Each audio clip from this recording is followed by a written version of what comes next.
नमस्कार बंधुरा आशा करी प्रत्येकेई खूब भालो आछो। होम कुक चैनेलेर आरो एकटी नतून भिडियोय तोमादेर सकलके स्वागत। आजकेर रेसिपिर जोन्नो आमी प्रथमेई कड़ाइते दिए दिलाम 1 चामच बाटार, दिए दिलाम दुटो मिडियाम साइजेर पेঁয়াজ एकटू बड़ो करे काटा, 7 থেকে 8টা काँचा लंका, 4টে आलमंड और परिमाण मतो आदा रसुन।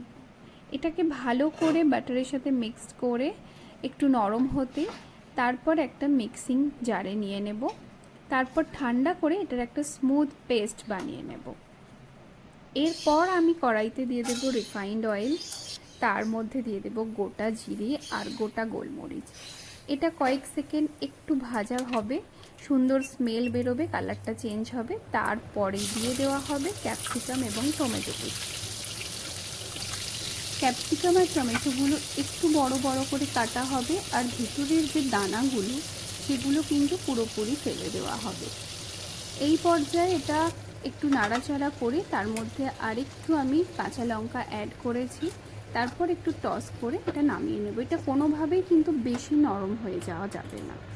এইবার আমি আবার একটু সাদা তেল দিয়ে তার মধ্যে বানিয়ে রাখা মশলার যে পেস্ট, আদা রসুন কাঁচা লঙ্কা, সেই পেস্টটা দিয়ে দেব। দিয়ে 2 থেকে 3 মিনিট এটা ফুটে উঠলে একটু কাঁচা গন্ধ চলে যাওয়ার পর চিকেনের ভালো করে জল ঝরিয়ে রেখে শুকনো চিকেনগুলো এর মধ্যে আমি একে একে অ্যাড করে দেব। এরপর সমস্ত মশলার সাথে এইভাবে চিকেনগুলোকে মিশিয়ে নেব।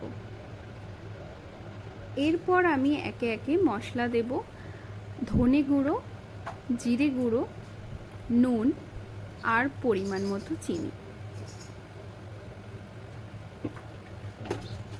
আমি এখানে যে মশলার ইউজ করেছি মানে জিরে ধনে সেগুলো কিন্তু সবই বাড়িতে আগে খালি খোলায় ভেজে তারপর মিক্সিতে পাউডার করে নিয়েছি। তোমরা চাইলে মার্কেট থেকে কেনা মশলাও দিতে পারো।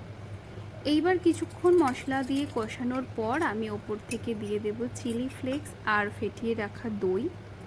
তারপর আরও 5 থেকে 10 মিনিট প্রয়োজন মতো তোমরা মাংসের টেক্সচার দেখে সেটাকে আবার একটু কষাবে।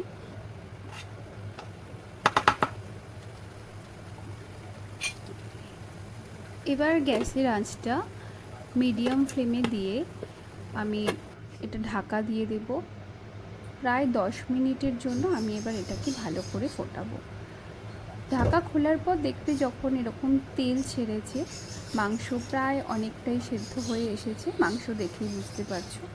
মাংস সেদ্ধ হয়ে আসলে 2-3 মিনিট ভালো করে এইভাবে আবার একটু হাই ফ্লেমে এটাকে কষিয়ে নিয়ে তারপর ওপর থেকে এইভাবে ঢেলে দেব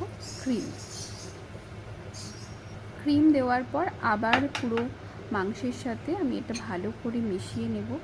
মিশিয়ে নেওয়ার পর আরও 2 থেকে 4 মিনিট আমি আবার এইভাবে ঢাকা দিয়ে এটাকে রান্না করব।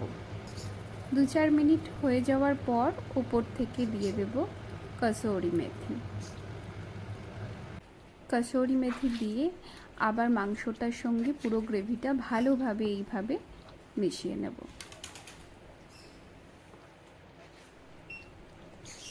গ্রেভির সাথে চিকেন আর কসুরি মেথি মিশিয়ে দেবার পর আমার একটু নুন চিনিটা কম লেগেছিল, তাই আমি একটু অ্যাড করলাম। তারপর উপর থেকে সবজিগুলো দিয়ে সব কিছু ভালো করে মিক্স করে এইভাবে প্রেজেন্ট করো রুমালি রুটি কিংবা পরোটার সাথে।